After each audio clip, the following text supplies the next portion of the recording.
분들은 여러분 그냥 한 귀로 듣고 또 마음에 많이 품지 마시고 여러분 그런데 한국 교회가 참 이 부분을 많이 다루지 않거든요.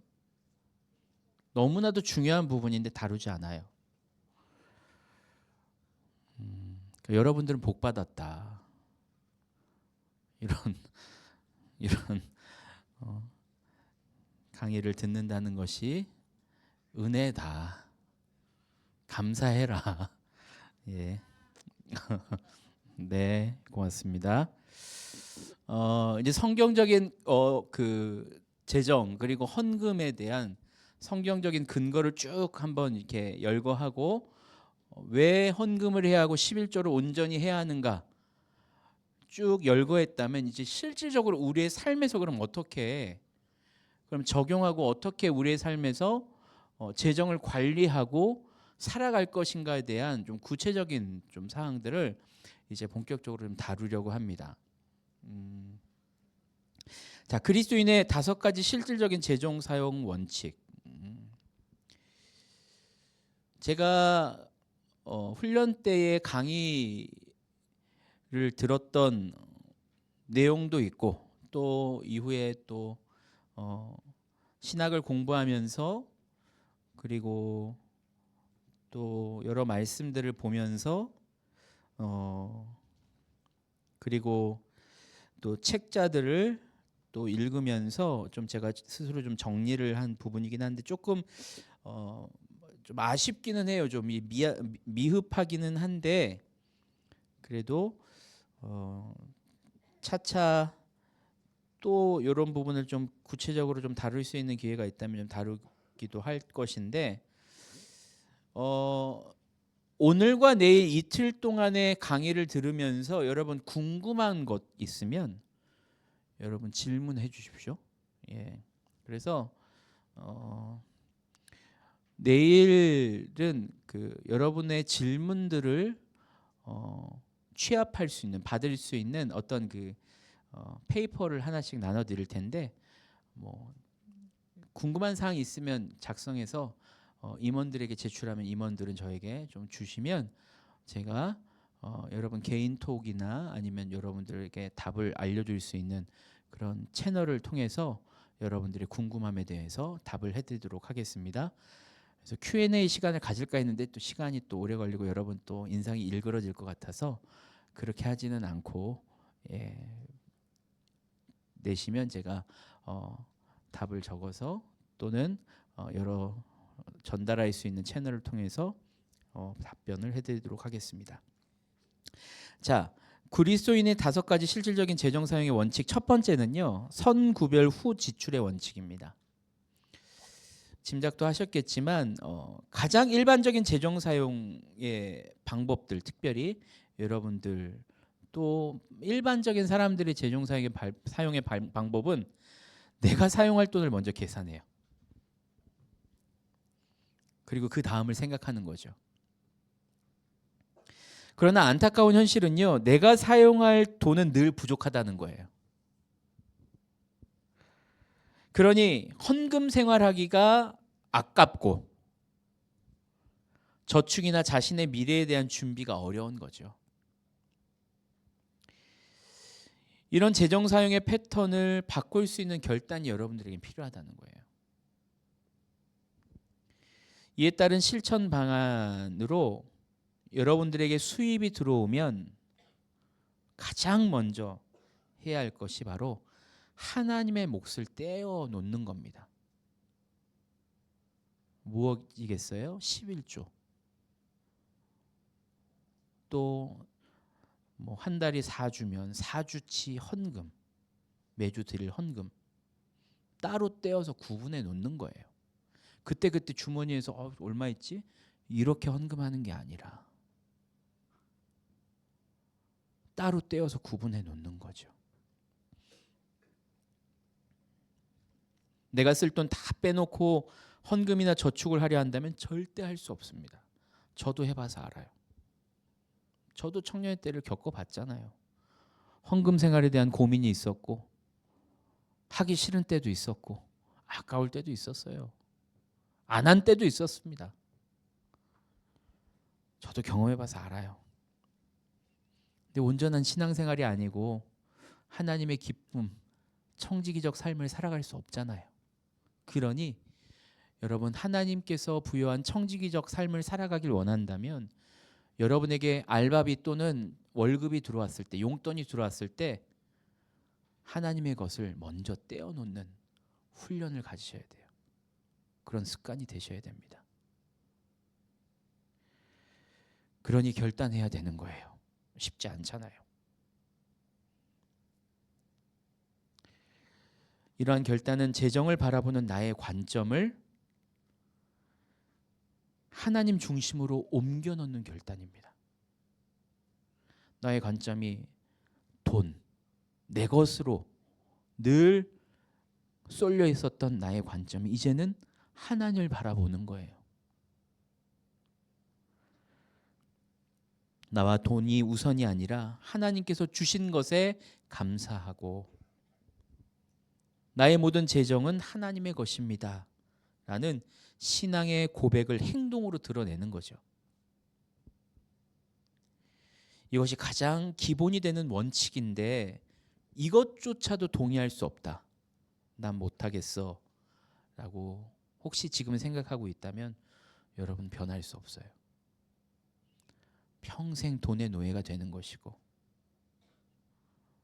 청지기적 삶은커녕 결산의 때에 하나님께 책망받게 될 것입니다. 여러분을 저주하는 게 아니라, 그러니 여러분의 인식을 바꾸라는 거예요. 돈을 바라보는 관점을 바꾸라는 거예요. 나의 수입을 어떻게 뭘 살까, 이번엔 뭐 사야지가 아니라 수입이 들어오면 가장 먼저 하나님 것을 먼저 떼어놓는 것. 이런 재정 사용 관리 원칙을 여러분 세우시길 바랍니다. 그래야 변할 수 있어요. 그래야 재정을 바라보는 눈이 달라져요. 그래야 돈의 노예가 되지 않아요. 그래야 온전한 청지기적 삶을 살아갈 수 있다는 겁니다. 그 다음은 나의 미래의 몫에 대해서 구별하고 그 나머지는 이제 나의 한 달의 생활을 이어가도록 재정을 사용하는 거죠. 이에 따른 가이드라인으로 10, 20, 70 원칙을 여러분들에게 권면합니다.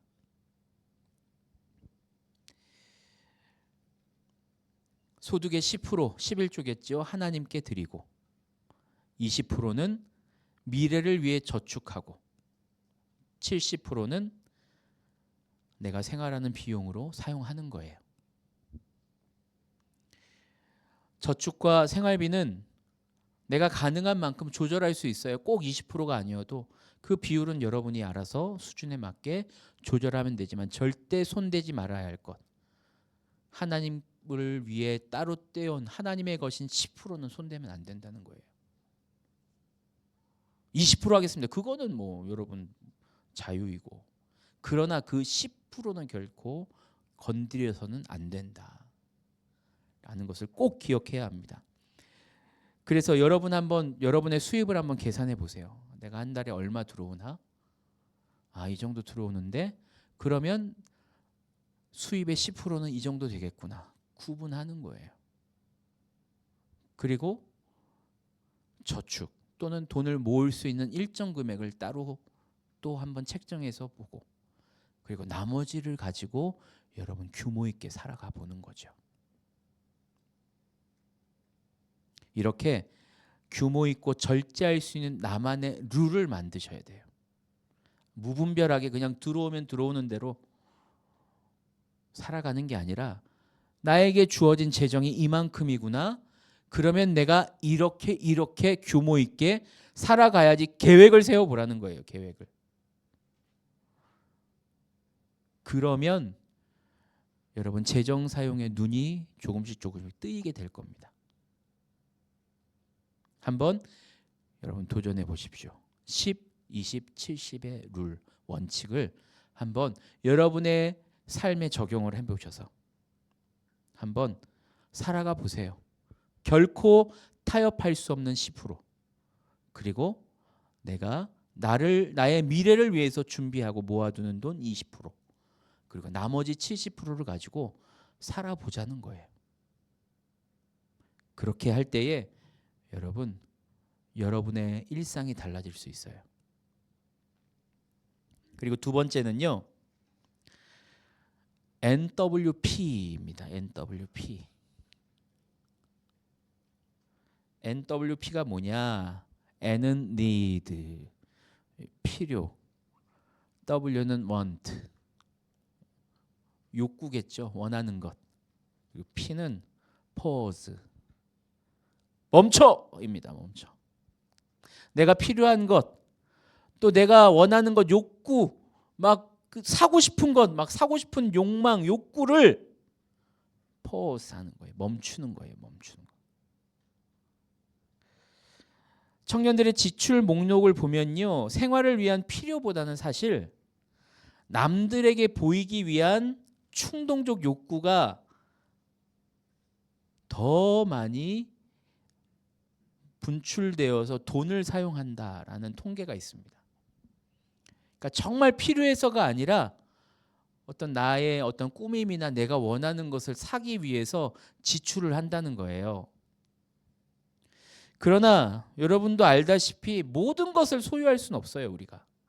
우리에게 주어진 재정은 한정되어 있거든요. 내가 갖고 싶은 걸 다 가질 수는 없어요. 가지면 얼마나 좋아. 근데 가질 수 없어요. 내가 가진 돈은 한정되어 있고 모든 것을 가지려면요, 마이너스가 될 수밖에 없어요. 그러므로 스스로 이런 것을 분리할 수 있는 훈련이 필요합니다. 물건을 사기 전에 이것이 정말 내게 필요한 것인가? N에 대해서 생각해 보는 거죠. 내가 정말 필요한 건가 이게? 정말 필요한가? 아니면 이건 필요하지 않은데 내가 단순히 사고 싶은 욕구에 의해서 사려고 하는 건가? W를 생각해 보는 거죠. 그래서 둘 중에 하나가 부합해요. 아니면 이런 고민과 갈등이 있을 때에 멈춰보는 거죠. 멈춰. 이런 멈춤의 시간이 필요하다는 거예요. 그냥 아무 생각 없이 카드 꺼내서 긁고 현금 꺼내서 계산하는 게 아니라 이게 정말 필요한 것인가? 그냥 갑자기 사고 싶은 욕망에 의해서 사는 건가? 그때 멈춰보라는 거예요.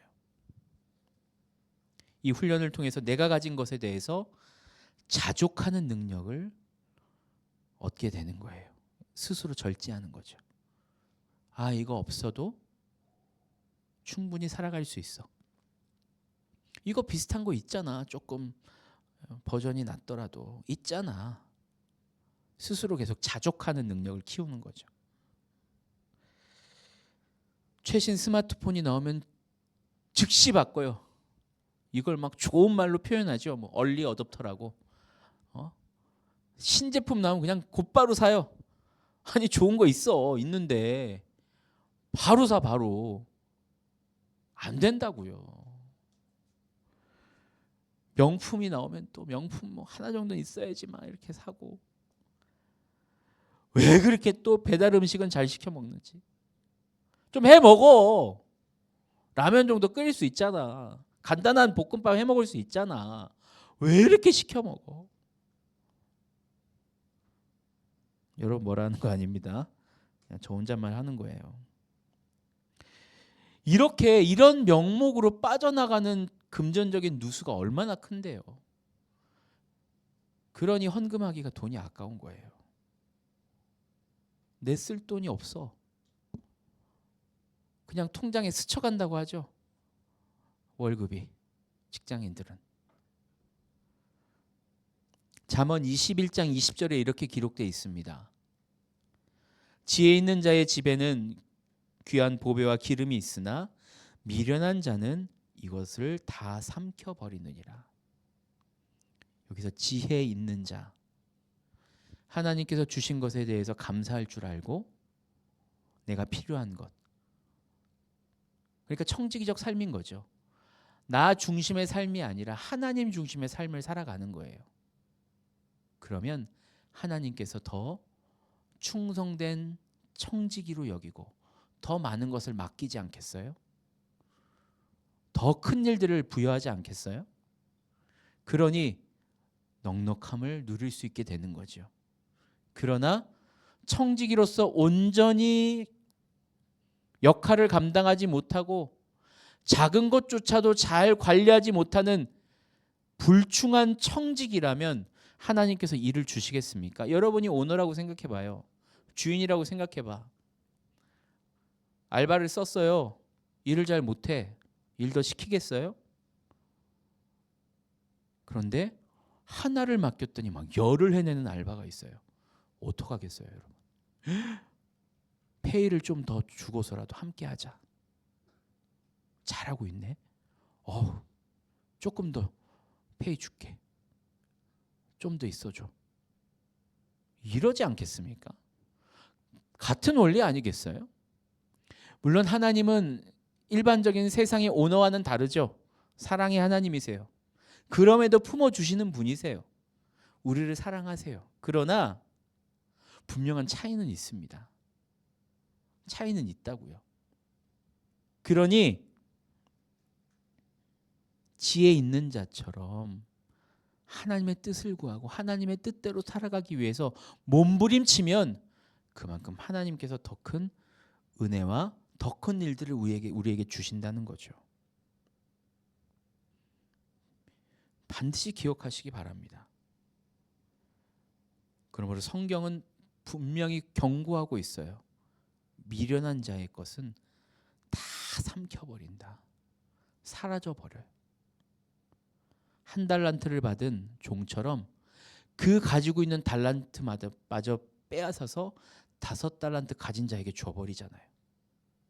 빼앗겨 버린다고요. 이런 일들이 여러분들에게 생기지 않길 바랍니다. 하나님 앞에 충성된 청지기적 삶을 사셔야 된다는 거예요.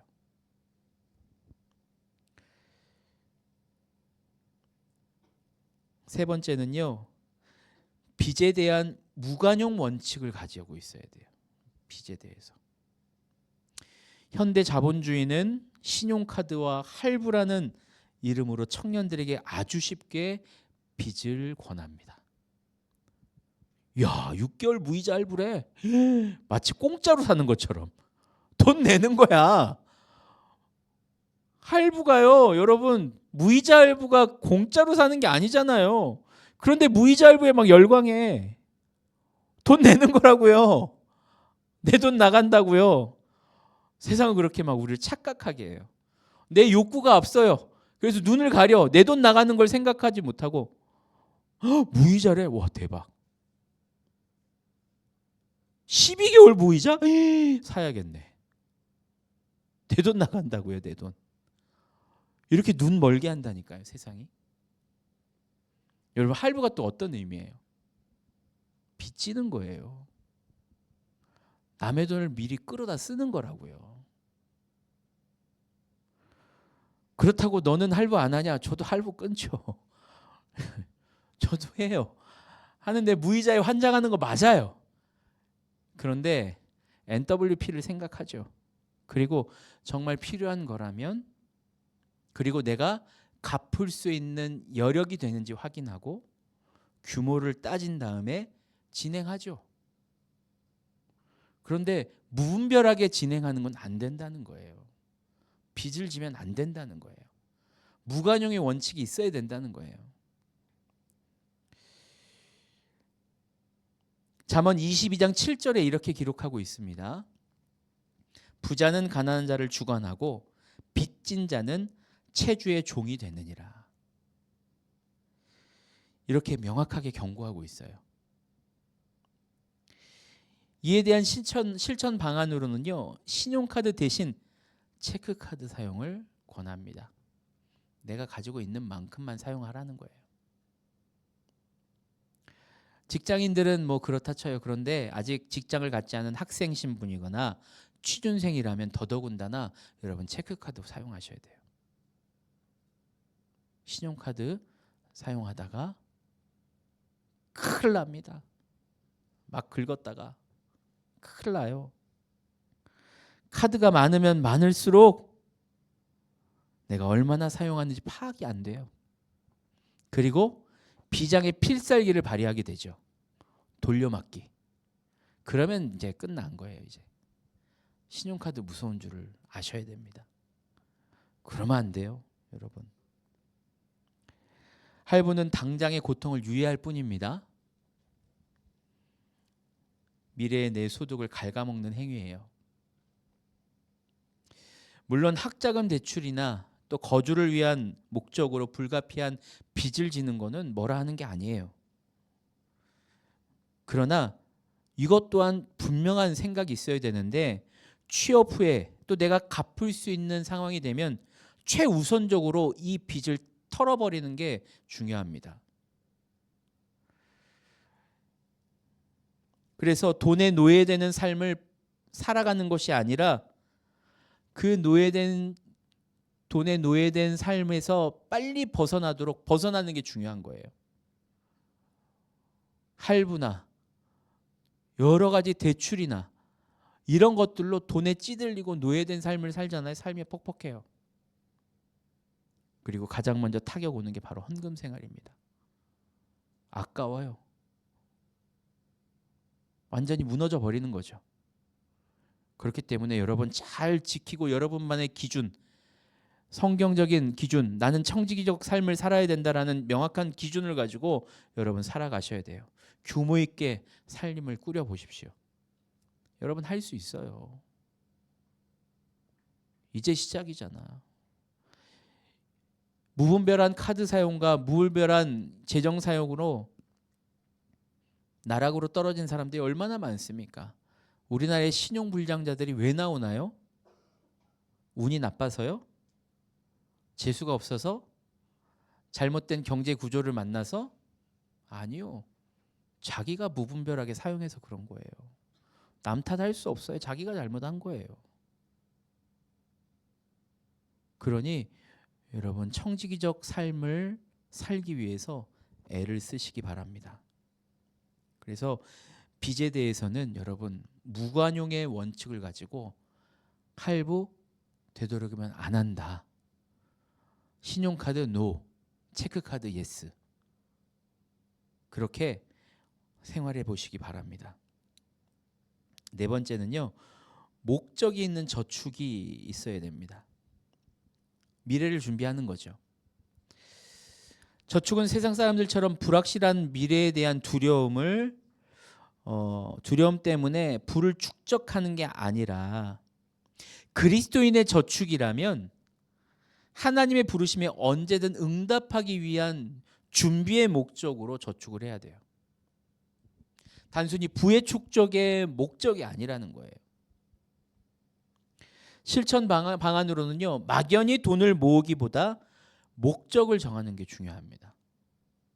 예를 들자면 선교지 방문을 위한 통장을 마련해 보는 거죠. 매년 청년부에서 단기 선교를 가는데 나도 한번 선교지 가서 사역을 해보고 싶다. 통장을 만들어서 차곡차곡 모아보는 거죠. 결혼 준비를 위한 통장 준비하는 거예요. 빚내서 결혼하는 게 아니라 청약이라든지 한번 준비해 보는 거죠. 그래서 목적을 가지고, 뚜렷한 목적을 가지고 나에게 주어진 재정의 20%를 계속 이렇게 모아두는 거죠. 또는 정기 후원을 위한 계좌, 구제의 목적으로 여러 단체들 있잖아요. 월드비전이라든지 굿네이버스, 컴패션 많잖아요. 우리 TV 보면 광고 늘 하잖아요. 아이들 이렇게 슬픈 표정으로. 또 아프리카의 또 힘든 사람들, 그 흙탕물을 막 먹는 아이들, 그거 보면서 여러분 어떤 생각합니까? 에이그 또 저것들 또 후원 받으려고 또 막 쇼하네. 이런 마음은 갖지 않겠죠. 하나님께서 긍휼의 마음을 주셔서 그런 어려움을 당한 사람들에게 함께하고자 하는 마음이 여러분들에게 있었으면 좋겠습니다. 또 그런 목적으로 계좌를 만들고 돈을 모아서 후원하는 것도 너무 바람직하고 하나님의 기쁨, 즉 영원한 곳에 재정을 쌓아두는 역할을 하는 것이죠. 이렇게 목적이 분명할 때에 여러분 인내할 수 있는 거예요. 내가 갖고 싶은 것, 사고 싶은 것이 영원한 것에 투자하는 것이 그 마음을 뛰어넘으면 그것을 짓누르고 억누르고 절약할 수 있게 되는 거죠. 인내할 수 있게 된다는 거예요. 또 요즘 부각되고 있는 투자와 재테크를 빼놓을 수 없지요. 여러분 주식 투자합니까? 주식 있어요? 주식 있습니까? 다 주식 있지 않아요? 일단 아닌 척하고 있어. 다 있죠? 뭐 제 생각입니다. 저는 주식 사는 것을 권장합니다. 예. 20% 미래를 위해서 저축 또는 주식을 사는 걸 저는 권장해요. 주식은요, 기업 활동을 장려하고 지원하는 것이기 때문에 공공의 이익을 위해서도 저는 좋다고 생각해요.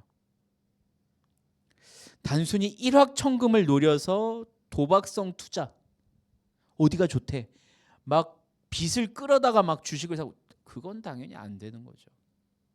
안 되는 거죠. 그리고 무리한 코인 투자, 빚내서 하는 주식 투자는 경계하고 땀 흘려 일한 노동의 가치가 훼손되지 않는 한 건강한 투자를 지향하기 바랍니다. 저는 코인은 추천하지 않아요. 하지 마십시오. 가상화폐일 뿐이고 가상화폐를 산다고 기업에 도움이 되는 건 아니에요. 그 가치가 오르락 내리락 하면서 돈이 줄어들고 느는 것뿐이지 현물이 아니에요. 물론 가상화폐에 대한 여러 의견과 생각들이 있겠지만 공공의 이익, 즉 함께 성장하고 함께 누리는 것이 그리스도인에게 필요한 마음이라고 저는 생각해요. 그래서 저는 코인하지 않고 저도 주식을 합니다. 근데 제 주식이 아니라 저의 자녀들, 뭐 세뱃돈이라든지 용돈을 받으면 저는 그것을 그냥 저축하지 않고 주식을 사서 그 증권 계좌에 주식을 계속 이렇게 차곡차곡 둬요. 오를 때도 있고 마이너스가 될 때도 있어요. 그런데 뭐 그것에 연연하지 않고 그냥 이렇게 두는 거죠. 그래서 자녀들이 이제 뭐 대학에 갈 수 있을까? 너무 크게 웃는 거 아니야? 하누라? 그래서 대학 갈 때 이제 판매해서 그 돈을 가지고 대학 학비를 지원한다든지 뭐 그 자녀들을 위해서 그렇게 저는 하고 있습니다.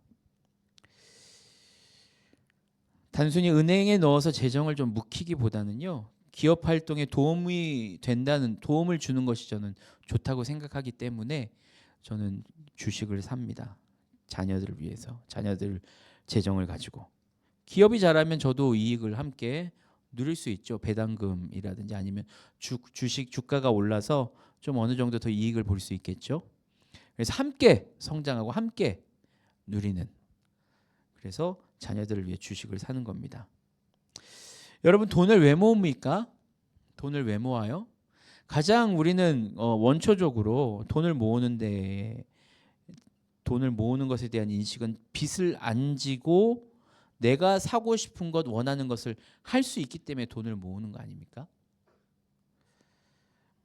그러나 이마저도 그리스도인으로서 하나님의 나라와 하나님의 영광을 위해서 사용한다면, 그리고 그 재정을 준비한다면 정말로 하나님께서 기뻐하시는 청지기적 삶을 살아가는 것이죠. 이게 이상적인 그리스도인의 재정 사용 생활입니다. 여러분. 쉽지 않아요. 여러 갈등이 있을 수도 있고 제가 오늘 이야기한 것 중에 여러분 동의하지 않는 부분들이 분명히 있을 거예요. 그러나 여러분들에게 가이드로 제시하는 겁니다. 제 말이 100% 맞다고 말하는 건 아니에요. 그러나 성경적 근거와 또 저의 삶의 또 여러 경험들, 또 시행착오들을 이런 것들을 겸해서 여러분들에게 제시합니다. 가이드를. 그래서 이 안에서 여러분들이 한번 마음껏 놀아보시고 생활해 보시고, 단 분명한 것은 재정을 주신 이유와 목적이 있고 재정의 주인은 하나님이라는 사실을 여러분 반드시 인식하면서 살아가는 것이 너무나도 중요하다는 거죠. 그리고 가계부를 쓰세요. 가계부. 요즘 어플이나 뭐 좋은 프로그램 많잖아요. 내가 한 달에 수입이 어느 정도고 당연히 10%는 하나님의 것, 그리고 20%는 뭐 투자, 뭐 주식을 산다든지 뭐 저금을 한다든지 적금을 넣는다든지 하시고, 나머지 재정을 얼만큼 내가 사용하는지 어떻게 사용하는지 쓰라는 거예요. 청지기는 주인의 재산을 얼마나 가지고 있고 어디에 썼는지 정확히 알아야겠죠. 잘 모르겠는데요. 지금 돈이 얼마나 있지? 글쎄요, 얼마나 있죠? 이게 올바른 청지기의 모습은 아니잖아요. 하나님께서 우리에게 맡겨주신 재정을 잘 규모 있게 사용하고 어디에 썼고 어떻게 활용할 것인지에 대한, 또 얼마만큼의 여력이 있는지에 대한 파악은 하고 있어야 되지 않겠어요? 그것에 대한 규모 없이 그냥 살아간다면 불보듯 뻔합니다. 어떻게 생활할지에 대해서. 내 통장의 잔고를 모르는 것은 청지기의 직무유기예요. 여러분도 마찬가지죠. 내가 수중에 얼마만큼 가용한 재정이 있고 총 재정은 얼마이고 한 달에 얼만큼 지출이 있고 이런 것은 기본적으로 알고 있어야죠. 실천 방안으로 요즘 스마트폰 어플 좋은 거 많아요. 그래서 매달 수입과 지출을 기록하는 프로그램들이 참 많습니다. 그런 걸 한번 활용해 보세요. 가계부 작성을 시작하기 바랍니다. 가계부는 단순한 숫자 기록이 아니라 이 가계부를 통해서 또 하나 파악할 수 있는데, 그것이 무엇이냐면 내가 이번 달에 무엇을 가장 사랑했는가를 볼 수 있어요. 사랑한 만큼 지출이 있겠죠. 배달 음식을 많이 시켰으면 내가 음식을 그만큼 사랑한 것이고, 또 다른 무언가의 고가의 물건을 샀으면 그 한 달은 내가 그 고가의 물건에 눈이 멀어 있었던 것이고, 지출을 통해서 내가 무엇을 사랑하는지를 파악할 수 있습니다. 그래서 이 가계부는 내가 이번 달에 얼만큼 무언가를 사랑했는가를 보여주는 영적인 심전도, 우리 심장 박동, 심장의 상태가 어떤지를 확인하는 걸 심전도 체크잖아요. 영적인 심전도를 보여주는 표이자 하나님께 올려드리는 결산 보고서와 같은 거예요. 가계부는. 그래서 여러분 가계부를 한번 써보시기를 권장합니다. 자, 마지막으로 존 웨슬리의 재정 원칙 3가지를 나누고 이제 마치도록 하겠습니다. 존 웨슬리는요, 감리교의 창시자입니다. 이 존 웨슬리가 제시한 이 재정 원칙, 첫 번째는 할 수 있는 대로 많이 벌어라입니다. 많이 벌어라. 단순히 맹목적인 돈을 목적으로 벌라는 것이 아니라 근면하고 성실하게 정당한 노동을 통해서 소득을 얻으라는 거예요. 주시는 분이 누구죠? 하나님. 하나님께서 주시는데 많은 것을 얻도록 그만큼 성실하고 근면하게 노동의 대가를 받아라라고 존 웨슬리는 이야기합니다. 그리고 두 번째는 할 수 있는 대로 많이 저축하라. 존 웨슬리가 사실 100년도 훨씬 넘는 시대의 사람이기 때문에 지금과 뭐가 맞겠냐라고 이야기할 수 있겠지만 철저하게 성경적인 가치를 두고 원칙을 정한 것이기 때문에 여러분 언급하는 겁니다. 사치와 낭비를 버리고 검소하게 살면서 미래를 대비하라는 거예요. 그런데 이 미래가 뭘까요? 존 웨슬리가 말하는 미래. 나의 결혼 생활? 나의 가정? 앞으로 꾸리게 될 가정? 아니요. 하나님의 나라. 하나님의 영광을 말하는 거예요. 하나님의 오실 길을 예비하라는 거예요. 절약을 통해서 사치하지 않고 검소하게 살면서 하나님의 나라, 하나님의 영광을 위해서 사용하라는 거예요. 그러기 위해선 재정이 필요하고 그 재정을 모으라는 거죠. 그래서 선교지에, 그리고 또 어렵고 힘든 이들을 돕고 이렇게 재정을 흘려보내라는 거죠. 그리고 할 수 있는 대로 많이 주라. 2번과 좀 맥을 같이 하고 있는데, 나를 위해 쌓아두지 말고 이웃과 하나님 나라를 위해 흘려보내라라는 거죠. 여러분, 우리 교회에 선교 헌금이 얼마나 들어오는지 아세요? 고정적으로 지출되는 선교 비가, 제가 지금 선교위원회를 담당하고 있는 교역자입니다. 이래봬도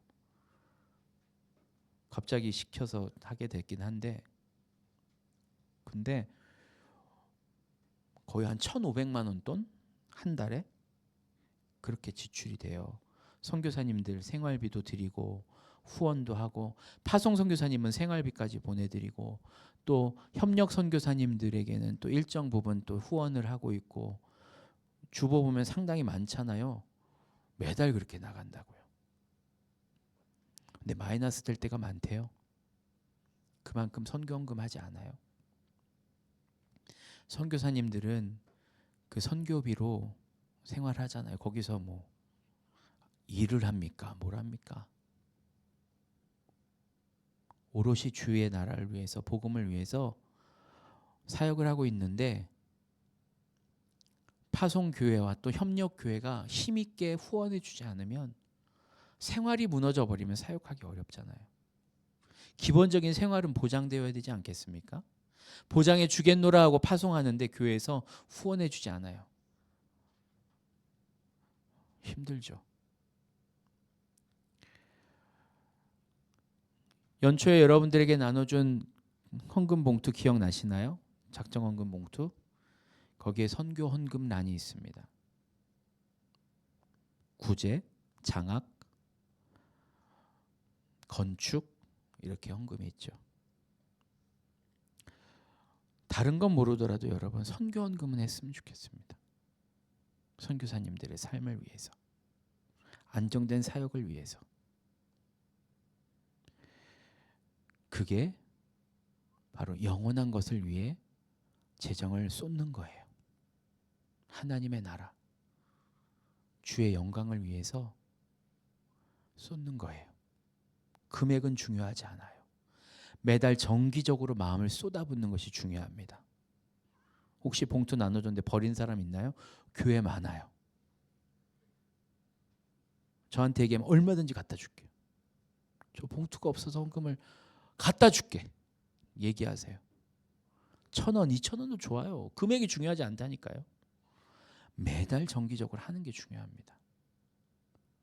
여러분들에게 주어진 재정 안에서 하나님께 따로 떼어서 구분하는 재정으로 선교 헌금도 들어갔으면 좋겠습니다.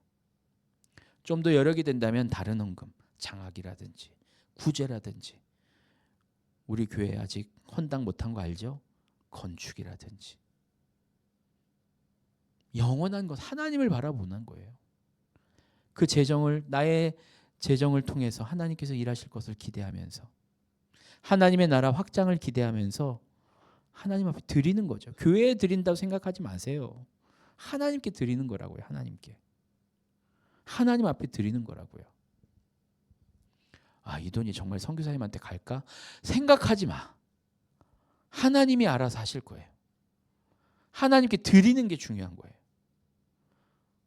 만약에 이게 재정이 제대로 안 흘러갔다, 하나님이 판단하시고 하나님께서 처리하실 일인 거예요. 왜 그 부분까지 걱정하고, 왜 그 부분을 핑계대면서 왜 헌금을 안 하려고 합니까? 하나님이 하신다고요.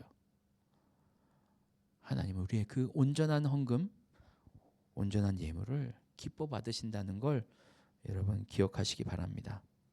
마지막으로 얘기 안 하려고 했는데 주일날 헌금함을 보면 참